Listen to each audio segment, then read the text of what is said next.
پھر وہ مسائل میں الجھ جائے. جناب عمر بن عبد العزیز نے ہمیں ایک سوچ عطا فرمائی. فرمایا ایک تیرے اوپر ظلم ہوا, ایک تجھے اتنی تکلیف ہوئی یہاں آنے کی, اور ایک تیرا خرچ ہوا, بتا کتنے پیسے. عرض کی حضور میرا تو لاکھوں کا مال آپ نے واپس کرا دیا ہے, اب چھوڑے خرچے کو. فرمایا نہ بھائی, یہ میرے رسول کائنات کا دین ہے, اس میں ہم ہر شے کا حساب کر کے رکھیں گے. تیرا خرچ ہوا ہے, تیرا خرچہ ہوا ہے, تجھے آنا پڑا, تجھے جانا پڑا. اور دنیا کے منصفوں, فیصلے کرنے والوں, تھوڑا خیال تو کرو کتنے لوگ ہیں جو رول گئے بیچارے رستوں میں کچہریوں کے, جو عدالتوں کے چکر لگا لگا کے تھک گئے, جن کی اولادیں تڑپ اٹھی, مکان بک گئے. انہوں نے اپنے حقوق کیا لینے تھے, ان کی تو باقی چیزیں بھی چلی گئیں. فرمایا خرچہ بتا کتنا ہوا.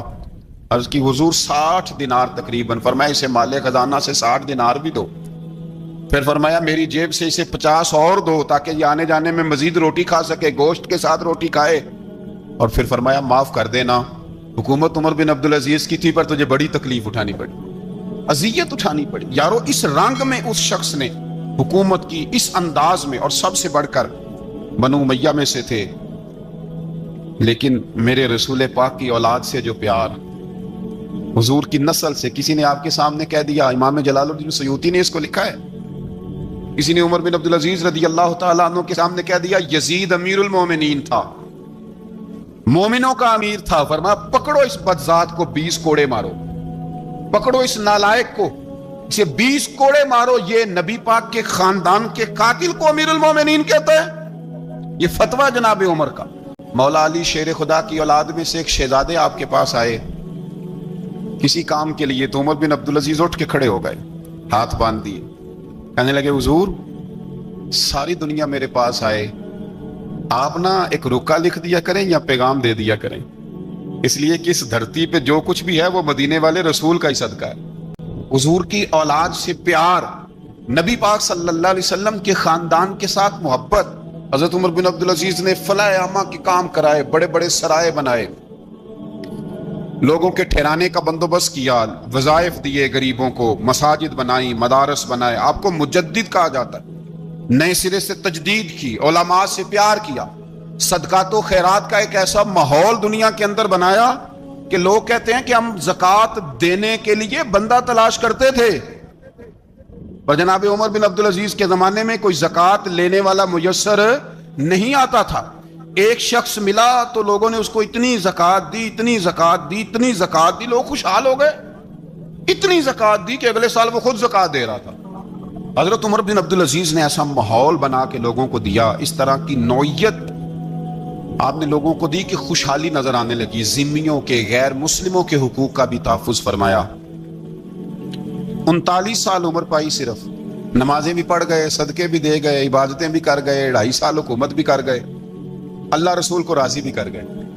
عمر پائی 39, پورے 40 نہیں, 39 سال عمر پائی, اتنا کچھ کر گئے.